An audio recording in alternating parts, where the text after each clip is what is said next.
Dans la ville animée de Bamako, au Mali, vivait un chauffeur de taxi du nom de Sédou.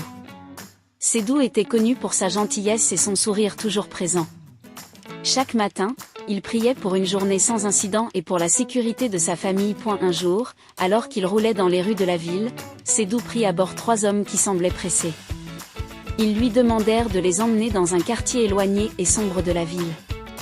Sédou, toujours prêt à aider, accepta sans poser de questions. Arrivés à destination, les hommes dévoilèrent leurs véritables intentions. C'étaient des braqueurs, menés par leur chef, Mamadou, avec ses complices, Amadou et Moussa. Ils avaient entendu parler de Sédou et de sa réputation d'homme bon, mais pour eux, il n'était qu'une cible facile. Sédou, surpris et effrayé, tenta de raisonner les braqueurs. Pourquoi me faire du mal? Je suis un simple chauffeur de taxi, père de famille, essayant juste de gagner sa vie honnêtement.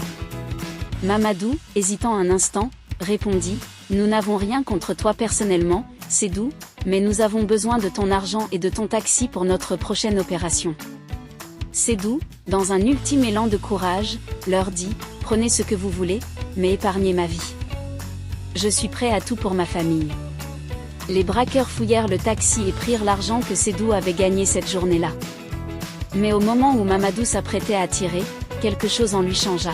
Peut-être était-ce la peur dans les yeux de Sédou, ou peut-être les prières silencieuses de Sédou avaient-elles été entendues. Mamadou abaissa son arme et dit à ses complices, « Laissez-le partir.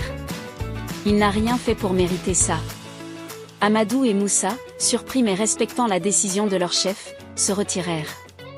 Sédou, tremblant, les regarda s'éloigner dans la nuit.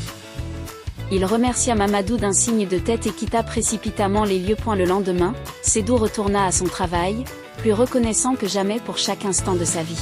Les braqueurs ne furent jamais retrouvés, mais la rumeur courait qu'ils avaient abandonné leur vie de crime, influencés par le courage